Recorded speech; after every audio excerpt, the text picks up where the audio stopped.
अब चलते हैं कर्क राशि की तरफ। आइए कर्क राशि के जातकों पर देखें कि माता रानी ने किस तरह की कृपा दृष्टि उन पर बनाई हुई है, किस तरह के कार्ड्स उनके लिए आ रहे हैं। तो आइए कर्क राशि वालों के लिए पारिवारिक स्थिति को देखते हैं। पारिवारिक स्थिति का ये कार्ड है 8 ऑफ सोर्ड्स का।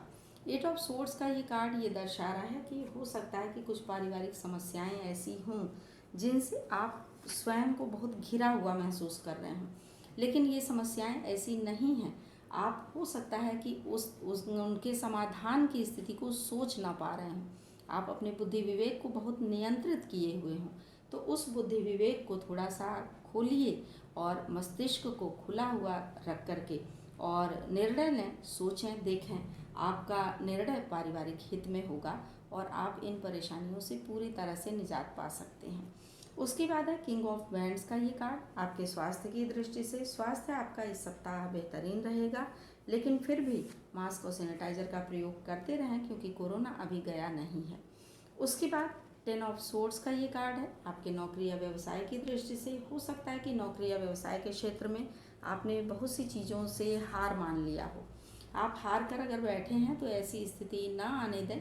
आप फिर से नए उत्साह से आगे बढ़ें। सफलता आपकी प्रतीक्षा कर रही है, यानी कि कहीं भी इसमें हारने की आवश्यकता नहीं है, आपको सफलता अवश्य मिलेगी। उसके बाद 7 ऑफ कॉइन्स का ये कार्ड है। आपकी आर्थिक स्थिति के लिए आर्थिक स्थिति आपकी मजबूत हो सकती है बशर्ते आप बहुत अधिक मेहनत और ईमानदारी से आगे बढ़ें। आपने अभी तक जो भी मेहनत की है उससे पूरी तरह से धन लाभ की संभावना बन रही है। आप ज़रा से समय में हार मान लिए हैं अगर, तो उस हार को अपने मन से निकाल दीजिए, आगे बढ़िए। ये कार्ड बहुत बेहतरीन कार्ड है, यानी कि आपकी आर्थिक स्थिति को बहुत मजबूत दिखा रहा है। ये बहुत मजबूती मिलेगी, तो धन लाभ की पूरी संभावना इसमें दिख रही है। तो इस तरह से कर्क राशि वालों को अपने को आगे बढ़ाने की आवश्यकता है। इस समय उनको आगे बढ़ते रहने की आवश्यकता है। तो ये राशिफल था कर्क राशि वालों का। अब आइए चलते हैं सिंह राशि की तरफ। देखते हैं कि सिंह राशि वालों पर इस सप्ताह किस तरह की कृपा माँ की है और नवरात्र जो है किस तरह से उनके लिए फलदायक सिद्ध होने वाले हैं। सबसे पहले ये पारिवारिक स्थिति का कार्ड है 5 ऑफ कप्स का। 5 ऑफ कप्स का ये कार्ड ये दर्शाता है कि हो सकता है परिवार की कुछ चीज़ों को लेकर के आपने मन में ऐसा बना लिया हो कि हमें सफलता नहीं मिलनी है, हम समस्या का समाधान नहीं कर सकते, लेकिन ऐसा नहीं है। कुछ समाधान आपके सामने नहीं दिख रहे हैं, लेकिन समाधान हैं और आप उस समाधान की तरफ बढ़िए, मेहनत करिए, आपको निश्चित तौर पर सफलता मिलेगी। उसके बाद है 2 ऑफ वैंड्स का ये कार्ड। आपके स्वास्थ्य की दृष्टि से स्वास्थ्य आपका बेहतरीन रहेगा बशर्ते कोई 2 रास्ते ऐसे हैं जिन पर चल के आप अपने स्वास्थ्य का ध्यान रख सकते हैं। यानी कि स्वास्थ्य संबंधी अगर कोई समस्या है तो अगर एलोपैथ ले रहे हैं तो साथ में योगा, मेडिटेशन इत्यादि भी करें, जिससे कि आपको पूरी तरह से स्वास्थ्य आपका अच्छा रहेगा, स्वस्थ महसूस करेंगे आप स्वयं को। उसके बाद है ये नौकरी या व्यवसाय से संबंधित कार्ड नाइट ऑफ वैंड्स का।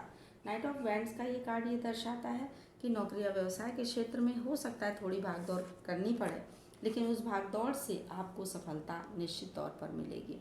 उसके बाद ये कार्ड है आपकी आर्थिक दृष्टि से द फूल का।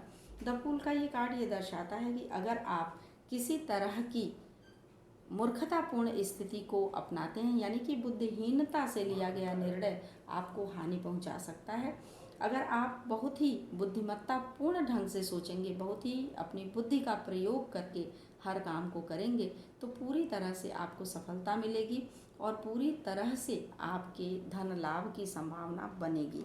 यानी कि कोई भी कार्य ऐसा ना करें जिसमें बुद्धि का प्रयोग किए बगैर आपने आगे बढ़ कर के काम को कर दिया। यानी कि चैतन्य रह करके आप अपने हर कार्य को अच्छी तरह कर सकते हैं, लेकिन एक भी गलत कदम आपको हो सकता है कि अवनति की तरफ ले जाए, असफलता की तरफ ले जाए। तो ये राशिफल था सिंह राशि वालों का इस सप्ताह का। अब आइए चलते हैं कन्या राशि वालों की तरफ। देखते हैं कि कन्या राशि वालों के लिए किस तरह की स्थिति बन रही है, किस तरह से कार्ड्स उनका सहयोग कर रहे हैं, किस तरह से राशिफल उनका दिख रहा है और किस तरह से माता रानी का आशीर्वाद कन्या राशि वालों को प्राप्त होने वाला है। तो आइए बढ़ते हैं कन्या राशि वालों की पारिवारिक स्थिति का कार्ड देखते हैं। ये कार्ड है एस ऑफ वैंड्स का, यानी कि परिवार में हो सकता है कुछ नई चीज़ों की जो है शुरुआत हो रही हो, यानी कि कुछ नए मकान की शुरुआत करनी हो, कुछ भी नया कार्य अगर आप प्रारंभ करना चाहते हैं तो प्रारंभ कर सकते हैं। ये बहुत ही शुभ समय है आपके लिए। नवरात्र भी चल रहे हैं, दशहरे का समय है और ऊपर से माता रानी का आशीर्वाद भी है आप पर। उसके बाद स्वास्थ्य की दृष्टि से 9 ऑफ कप्स का ये कार्ड है।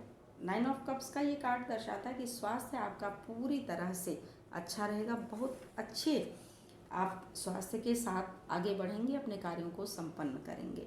उसके बाद 6 ऑफ वैंड्स का कार्ड नौकरी या व्यवसाय की दृष्टि से ये कार्ड ये दर्शाता है कि नौकरी या व्यवसाय के क्षेत्र में आपने बहुत अधिक स्थिरता प्राप्त कर ली है। कुछ यात्राएं तो हैं, लेकिन बहुत ही स्थिरतापूर्ण ढंग से आप अपने कार्यों को करेंगे। और उसके बाद है 9 ऑफ कॉइन्स का ये कार्ड आपकी आर्थिक दृष्टि से। आर्थिक स्थिति बहुत मजबूत होगी। आपने अभी तक जो भी मेहनत की थी, अगर उसमें सफलता नहीं मिल रही थी तो सफलता का प्रारंभ इस सप्ताह से शुरू हो जाएगा, यानी कि पूरी तरह से आपकी आर्थिक स्थिति को दर्शा रहा है ये कार्ड। बहुत मजबूती इसमें दिख रही है, बहुत बेहतरीन कार्ड है ये।